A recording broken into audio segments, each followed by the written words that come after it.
नमस्कार, आप सबका स्वागत है हमारे चैनल नेक्स्ट 9 न्यूज़ में। मेरा नाम है दीपक गुप्ता। महाराष्ट्र की सत्ता में काफ़ी संकेत मिल रहे हैं सरकार में बड़े परिवर्तन को लेकर। जी हां, बागी विधायकों के दम पर यह सरकार बनाई गई थी और बागी विधायक ही अब अपने मुख्यमंत्री को अल्टीमेटम देते नजर आ रहे हैं। बहुत बड़ी जानकारी सामने आ रही है। मातोश्री में वापसी को लेकर लगातार संकेत मिलते नजर आए कि आज नहीं तो कल बागी विधायकों की वापसी हो सकती है। इसी पर हमारा विषय रहेगा कि क्या आने वाले वक्त में बागी विधायकों का कोई तगड़ा फैसला शिंदे फडणवीस की सरकार गिराने के लिए काफी रहेगा। क्या शिंदे फडणवीस चौंक जाएंगे बागी विधायकों के फैसले से? साफ अल्टीमेटम दिया गया है कि अगर कहीं ना कहीं फडणवीस और शिंदे को इस लड़ाई में आना पड़ेगा जो रवि राणा और बच्चू कडू के बीच है। ये तो मामला एक अलग है, लेकिन दूसरी तरफ अगर बात करें तो गुलाब राव पाटिल को लेकर भी जानकारियां सामने आई। इससे पहले यहां पर कह सकते प्रताप सरनाइक को लेकर खबरें थी, और उससे पहले अगर बात करें अब्दुल सत्तार को लेकर जिस तरीके से आदित्य ठाकरे ने तमाम निशाने साधे वो अपने आप में काफ़ी थे। महाराष्ट्र की सत्ता में संकेत थे कि परिवर्तन होगा। शरद पवार का एक बयान लगातार हमारे जहन में और आप सभी के जहन में भी होगा कि अगले 6 महीने में सरकार गिर जाएगी। ये शरद पवार उस चाणक्य नेता ने बयान दिया था जिसने खुद बगावत करके सरकार बनाई थी महाराष्ट्र में। कांग्रेस जैसी बड़ी पार्टी को उस समय धोखा दिया था जब कांग्रेस पार्टी का लगभग हर राज्य में वर्चस्व था। तो ये अपने आप में शरद पवार का बहुत ही सोच विचार करने वाला बयान था कि ऐसा क्यों होगा, लेकिन अब सच सामने आ रहा है। लेकिन अभी तक देखा जाए तो फडणवीस और शिंदे ने बहुत ही शालीनता से कहीं ना कहीं सरकार पर काबू रखा हुआ है, विधायकों पर काबू रखा हुआ है, तमाम फैसले भी साथ मिलकर ले रहे हैं। और अब तो अंदरूनी तौर पर खबरें भी ऐसी आ रही हैं कि बहुत जल्द इनका कैबिनेट विस्तार दूसरा होगा और इसमें कैबिनेट विस्तार के साथ साथ राज ठाकरे की भी एंट्री हो सकती है। तो तमाम महाराष्ट्र से जुड़े जितने भी मुद्दे हैं उनसे एक करके सवाल लेंगे। न्यूज़ रूम में मौजूद है हमारे तमाम सहयोगी मौजूद है। सबसे पहला सवाल प्रांशी से रहेगा। जिस तरीके से इस समय बागी विधायकों की यहाँ पर कह सकते हैं तेवर है, ये वो बागी विधायक नहीं जो शिवसेना से, पहले ये बात क्लियर कर दे। दूसरे ये निर्दलीय विधायक वो हैं जिनको उम्मीद थी कि शिंदे फडणवीस की सरकार का अगर साथ दे रहे हैं तो इनका भी कुछ भला होगा, इनको भी बड़े पद मिलेंगे। लेकिन बड़े पद तो पहले ही बढ़ गए, अब बचे कुछ जो पद हैं वो इनको मिलेंगे या नहीं मिलेंगे उस पर भी सवाल है। और ऊपर से इनका आपसी कलह यानी कि आपसी लड़ाई, उसका एक अंत होता नजर नहीं आ रहा। सवाल कई सारे हैं, लेकिन क्या, और जो एक क्वेश्चन अपने आप में खड़ा हुआ था चुनाव आयोग के सामने कि 2/3 बहुमत उनके पास है, लेकिन 2/3 कितना था? 55 में से 39। अगर 3 भी कम हुए तो इनके पास आंकड़ा कम हो जाएगा बहुमत से। फिर वहां पर चुनाव आयोग का कोई खेल नहीं रहेगा, बहुमत का खेल खत्म और शिंदे सरकार को भी बड़ा झटका लगेगा, खासकर शिंदे गुट को। तो इस पर आप क्या देखते हैं? महाराष्ट्र में क्या संकेत मिल रहे हैं कि महाराष्ट्र में क्या जून के बाद, अब अक्टूबर में भी यहाँ पर कह सकते हैं महीना अंत होने को आया है, तो क्या महीने की शुरुआत से पहले उद्धव गुट को कोई बड़ा खुशखबरी मिल सकता है शिंदे की सरकार गिरने को लेकर? देखिए, फिलहाल देखा जाए शिंदे की सरकार को लेकर जिस तरीके से आपने दीपक दावा किया है कि शिंदे की सरकार गिरती हुई नजर आ सकती है, तो फिलहाल मुझे नहीं लगता कि ऐसा कुछ महाराष्ट्र में हमें बड़ा बदलाव देखने को मिलेगा, क्योंकि बीजेपी उन तमाम रणनीतियों को लेकर मास्टर प्लान अब तैयार कर रही है। जो सबसे बड़ी खबर आज जो सामने आई है वो यही रही है कि मनसे के साथ कहीं ना कहीं शिंदे गुट अब यहाँ पर गठबंधन कर सकता है, क्योंकि यहाँ पर बीजेपी ने उन्हें सलाह दी है जो उनकी सीटें हैं और उन सीटों पर जीत हासिल करने के लिए जिस तरीके से शिंदे गुट को बीजेपी आगे कर रही है, तो उनका कहना ये रहा है कि राज ठाकरे के साथ मिलकर आगामी चुनाव को लड़ा जाए, क्योंकि मुंबई की जो बीएमसी चुनाव है वो काफ़ी ज़्यादा मायने रखते हैं और पूरे ही देश भर में इस वक्त आगामी विधानसभा चुनाव को लेकर चर्चा तेज है। लेकिन इस बीच महाराष्ट्र के जो बीएमसी चुनाव है वो जिस तरीके से चर्चा का विषय बने हुए, उसमें देखा जाए तो कहीं ना कहीं शिंदे गुट यहाँ पर बीजेपी के समर्थन से जिस तरीके से सरकार बनाने में कामयाब हुआ है, तो अब आगे लगता है कि कहीं ना कहीं मन से अब आगे आ सकता है। लेकिन सवाल ये भी खड़ा होता है कि यहाँ पर राज ठाकरे ने साफ तौर पर मना किया था कि बीएमसी वह अकेले ही लड़ने वाले हैं, लेकिन बीजेपी जिस तरीके से यहाँ पर देवेंद्र फडणवीस और एकनाथ शिंदे ने तकरीबन 4 बार मुलाकात की है और उन मुलाकात के बाद अब यहाँ पर ये सियासी समीकरण बन रहे हैं, तो मुझे नहीं लगता कि आने वाले समय में जिस तरीके से आपने कहा है कि अक्टूबर के महीने के बाद अब नवंबर में कोई बड़ा फैसला सुनने को मिल सकता है जिससे कि ठाकरे परिवार में जश्न देखने को मिले। फिलहाल देखा जाए दीपक, इसकी कोई भी आशंकाएं नजर नहीं आ रही हैं जी। लेकिन यहाँ पर एक सवाल ये था कि उद्धव और आदित्य और शरद, इन तीनों ने ये बात कही थी कि अगर बागी विधायकों के अंदर हिम्मत है तो उन्होंने जो विधायकों के दम की सरकार बनाई है उसको गिराएं, इस्तीफा दे, फिर जनमत का सामना करें। जनता अगर आपको चुनती है तो हम भी आपको मानेंगे, हम भी आपके फैसले मानेंगे। लेकिन आपने ये धोखेबाजी सरकार बनाई है, आपको इस्तीफा देना होगा और इस्तीफा देकर आपको चुनाव का सामना करना होगा, मध्य अवधि चुनाव जिसको कहा जा रहा है। तो ऐसी क्या स्थिति बन सकती है महाराष्ट्र? देखिए, फिलहाल अगर दीपक ऐसा देखा जाए कि मध्य अवधि चुनाव अगर हो सकते हैं, वो स्थिति अगर बनने वाली थी तो वो पहले भी बनने वाली थी। अब फिलहाल देखा जाए जितने भी बयान सामने आ रहे हैं उन बयानों को ध्यान में रखते हुए चुनाव आयोग ने सिंबल को फ्रीज कर दिया है, तो मुझे मुझे नहीं लगता कि अब यहाँ पर मध्य अवधि चुनाव हो सकते हैं, क्योंकि फिलहाल देखा जाए बयानों का सिलसिला जारी रहेगा आगे चलकर भी, लेकिन फिलहाल जो उपचुनाव होने को जा रहे हैं उन पर ध्यान दिया जा रहा है और मुझे नहीं लगता कि बीजेपी यहाँ पर उस स्थिति को अब खड़ा होने देगी। जी, बहुत बहुत शुक्रिया तमाम सवालों के जवाब देने के लिए।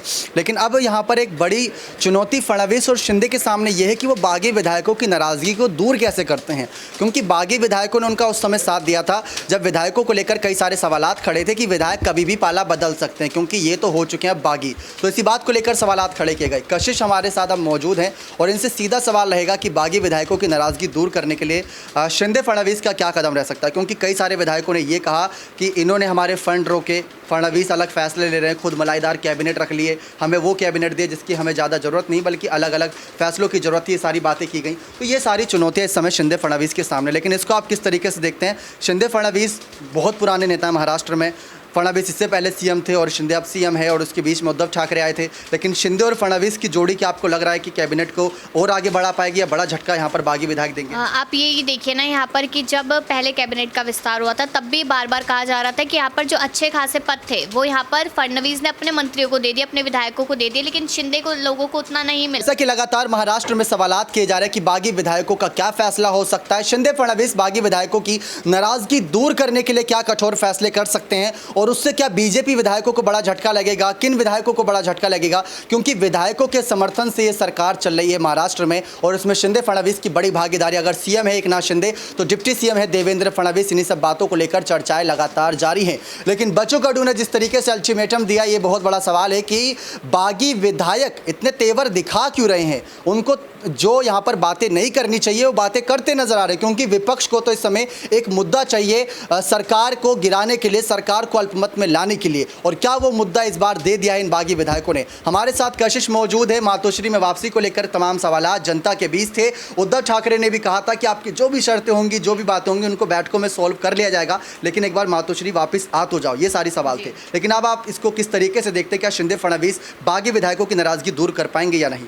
देखिए अभी तो काफ़ी ज़्यादा मुश्किल समझा जा सकता है इस बात को। क्यों? क्योंकि यहाँ पर आप देखिए कि कोई भी नेता हो या फिर कोई कार्यकर्ता भी हो छोटे से स्तर पे भी, तो कहीं ना कहीं उसे एक बड़ा पद चाहिए होता है। और वहीं पर बागी विधायकों ने भले ये कहा हो कि हम हिंदुत्व की राह पे चलना चाहते हैं, हम बाला साहब ठाकरे ने जो हमें सिखाया हम वो करना चाहते हैं, तो यहाँ पर कहीं ना कहीं उनके मन में भी लालच है कि उन्हें एक बड़ा पद, बड़ी जिम्मेदारी चाहिए। और वही अगर फडणवीस और शिंदे उन्हें नहीं दे पाएंगे तो देखिए जिन्होंने वहाँ से बगावत की वो यहाँ से भी बगावत कर सकते हैं। और अगर वही उद्धव उन्हें कहेंगे कि हम आपको जिम्मेदारी देंगे और अच्छे खासे पद देंगे तो क्यों नहीं जाएंगे वो वहाँ पे। तो कहीं ना कहीं ये जो समय ये मुश्किल साबित हो सकता है। और देखिए यहाँ पर बीएमसी चुनाव भी है, आने वाले चुनाव है, तो यहाँ पर कहीं ना कहीं खतरे की घंटी समझ सकते हैं अभी इस समय को। आपने कहा कि बड़े पद अगर कोई भी देगा वो उनकी तरफ चले जाएंगे, लेकिन ये अपने आप को कहते हैं कि हम तो शिवसेना के, हम कोई पद के पीछे नहीं भागते, हमें जनता की सेवा करनी है, वो चाहे हम कैसे भी रास्ता निकाल ही लेंगे जनता की सेवा के लिए। तो उन्होंने बगावत क्यों करी? अगर उद्धव का नेतृत्व खराब था तो उनको बताते, उनको हटाते, उनका इस्तीफा दिलाते, फिर अपनी सरकार में अगर एकनाथ शिंदे को मुख्यमंत्री पद देते तो वो अपना फैसला लेते कि शिंदे शरद के साथ जा रहे हैं या फिर यहाँ पर कांग्रेस के साथ जा रहे हैं या फडणवीस के साथ जा रहे हैं। तो इस मामले पर आप क्या देखते हैं, ये बगावत जो की गई, क्या ये सत्ता की लालच की बगावत थी या फिर ये विचारों की यहाँ पर कह सकते हैं? देखिए विचारों की तो मुझे नहीं लगती। जब शुरुआत हुई थी बगावत की तब एक बार को कहीं ना कहीं लगा था कि विचारों के, लेकिन अब ऐसा लग रहा है यहाँ पर कि कहीं ना कहीं सत्ता का ही लालच था। और वो लालच इसलिए था क्योंकि अगर देखा जाए कि उद्धव के साथ कोई भी दिक्कत थी, मैं तो शिंदे को लेकर भी कहती हूँ कि दिक्कत थी तो आपने 2.5 साल पहले ही क्यों नहीं अपनी बात रखी, 2.5 साल बाद आपको क्यों याद आया? तो 2.5 साल बाद जब आपको याद आया तब उसके साथ साथ विधायकों को याद आया कि अच्छा हमारे मुताबिक या बाला साहब ठाकरे की नीतियों के मुताबिक यहाँ पर पार्टी चल ही नहीं रही है। तो सत्ता की बात है दीपक, यहाँ पर देखा जाए सत्ता कोई भी हो, पार्टी कहीं भी हो, लालच हर किसी को होता है और बागी विधायकों में भी लालच वही दिखाई दिया। तभी तो मैं ये बात कह रही हूँ कि बगावत अगर उन्होंने वहाँ से की तो बगावत यहाँ से भी कर सकते हैं वो लोग। बहुत बहुत शुक्रिया तमाम सवालों के जवाब देने के लिए। चुनाव आयोग के सामने लड़ाई जारी है। शिवसेना का चुनाव चिन्ह फ्रीज हुआ पड़ा है और अब जो ऋतुजा लड़की के लिए चुनाव की स्थिति पैदा हो रही थी बीजेपी के कैंडिडेट के सामने आने के बाद, अब उन स्थिति को भी साफ कर दिया। बीजेपी ने अपना कैंडिडेट पीछे कर लिया है, आखिरी तारीख पर उन्होंने नाम वापस लिया था, लेकिन अब सवालात कई सारे बने हुए और उन्हीं सवालों का जवाब देने के लिए हमारे साथ क्रांति है। और क्रांति से सीधा सवाल ये रहेगा कि महाराष्ट्र की सत्ता में जो हालात बने थे उनको आप किस नज़रिए से देखते हैं? शिंदे की सरकार अभी चल रही है, कब तक चलेगी? ये बात शरद और और उद्धव ने कहा था कि अगले 6 महीने में गिर जाएगी। 3 महीने से ज़्यादा का वक्त हो चुका है। 40 विधायकों के समर्थन की सरकार, 40 दिन में पहला कैबिनेट हुआ था। 100 से ज़्यादा दिन हो चुके हैं, दूसरा कैबिनेट विस्तार नहीं हुआ है। 20 मंत्रियों के साथ ये सरकार चल रही है। तो इस पर आप निर्दलीय विधायकों की भूमिका कितनी देखते हैं? निर्दलीय जो विधायक थे उनकी भूमिका भी बहुत थी, क्योंकि अगर 39 विधायक शिंदे के थे, 106 विधायक अगर फडणवीस के थे, तो फ्लोर टेस्ट में उनको 164 का आंकड़ा मिला था, यानी 10 से 12 विधायक निर्दलीय थे। और निर्दलीय विधायक आज यहाँ पर अल्टीमेटम दे रहे हैं कि जो भी महाराष्ट्र में हो रहा है आप सभी की वजह से हो रहा है, और उनको कोई कैबिनेट पद भी नहीं दिया गया। तो यहाँ पर निर्दलीय विधायकों की भूमिका को आप किस तरीके से? देखिए, सबसे पहले तो ये कि जो यहाँ पर निर्दलीय विधायकों की जो भूमिका रही है और तमाम जो शिंदे गुट के विधायक हैं उन विधायकों की अगर हम बात करें तो देखिए यहाँ पर एक ही मुद्दा सामने निकल कर के आ रहा है, वो ये कि उन लोगों ने कभी भी यहाँ पर जो है एकनाथ शिंदे का पूरी तरीके से साथ नहीं दिया है। हर बार जो है बगावत की लकीरें जो है वो खींचते हुए नजर आ रहे हैं और एक के बाद एक जो है यहाँ पर बयानबाजी भी करते आ रहे हैं। अभी भी 2 विधायकों का जिस तरीके से बयान सामने निकल कर के आया था, जिस तरीके से वो यहाँ पर एकनाथ शिंदे के खिलाफ जो है बगावत करते हुए नजर आ रहे थे, उससे ये बात बिल्कुल साफ हो रही थी कि यहाँ पर जो भविष्यवाणी पहले हुई थी वो भविष्यवाणी कहीं ना कहीं साबित होती हुई भी नजर आएगी। जब 3 महीने में इतनी ज़्यादा खटपट देखने को मिल गई है तो जाहिर सी बात है आगामी 3 महीने में क्या कुछ होगा वो कोई नहीं जानता, क्योंकि यहाँ पर सत्ता परिवर्तन एक रात में हो गया था। लेकिन एक सवाल रहेगा कि क्या कोई विधायक मातोश्री में वापसी कर सकता है? क्योंकि मातोश्री छोड़ कर गए हैं ये लोग। शिवसेना से नाता नहीं तोड़ा इन्होंने, मातोश्री से नाता तोड़ा है, जो कि उद्धव ठाकरे से नाता टूटा। बाला साहब ठाकरे वहाँ से जुड़े रहे। बाला साहब ठाकरे के समय तक वो पूरा मातोश्री भरा रहता था नेताओं से, लेकिन आज वही मातोश्री खाली पड़ा है, सुना पड़ा है, जिसका जहाँ पर बैठकें होती थी। तो क्या मातोश्री में किसी विधायक की वापसी के कोई संकेत दिख रहे हैं अभी तक जो खबरें आई हैं? देखिए, संकेत तो सिर्फ तभी तक दिखाई दे सकते हैं जब तक कि कोर्ट का फैसला जो है वो पूरी तरीके से शिंदे गुट की तरफ ना आ जाए। जब तक कोर्ट के फैसला जो है वो बीच में अटका हुआ है, कहीं ना कहीं एक उम्मीद जगी हुई है कि मातोश्री की तरफ जो है वापसी कर सकते हैं। लेकिन देखिए, अगर यहाँ पर शिवसेना का पूरी तरीके से वर्चस्व जो है वो मातोश्री के ऊपर से हट जाएगा तो विधायकों का वापस जाना भी नामुमकिन ही होगा। बहुत बहुत शुक्रिया तमाम सवालों के जवाब देने के लिए। यहाँ पर लगातार यही बात की गई महाराष्ट्र में कि एकनाथ शिंदे ने बहुत अच्छे से सब कुछ संभाल रखा है। फडणवीस ने भी उनका समय समय पर साथ दिया, क्योंकि उनके साथ मोदी शाह का भी आशीर्वाद था। तो ये बात की गई, लेकिन मोदी शाह क्या उनका फ़ायदा उठा रहे हैं शिंदे के खेमे और बागी विधायकों का? किसी ने ये कहा कि बीएमसी चुनाव खत्म तो होने दीजिए, उसके बाद पता चलेगी बीजेपी की हकीकत, क्योंकि शिवसेना का सुपड़ा साफ उन्होंने जो एमवीए की सरकार थी उसका तो कर ही चुके हैं, लेकिन बीएमसी में जो शिवसेना का राज चलता आया है उसका राज खत्म करने के लिए राज ठाकरे को अपने साथ जोड़ेंगे, और राज ठाकरे को जब जोड़ लेंगे तो कहीं ना कहीं वोटर्स इनके साथ आएंगे और बीएमसी चुनावों में शिवसेना की जीत नहीं बल्कि हार होगी। और शिवसेना की जो एक नया धड़ा बना है बाला साहब के साथ साथ यहाँ पर उनके विचारों के साथ एकनाथ शिंदे ने जो नए धड़े का ऐलान किया, 2 तलवार और ढाल उनका चुनाव चिन्ह है, उसको आगे बढ़ाएंगे। लेकिन चुनाव आयोग का फैसले का इंतजार है, 5 जजों के फैसले का इंतजार है 16 विधायकों की अयोग्यता पर। और अब तो ये अलग से मसला शुरू हो गया महाराष्ट्र में, मातोश्री में वापसी को लेकर कई सारे सवाल है। उद्धव की वापसी कैसे होगी, शरद कब तक साथ देंगे उद्धव का,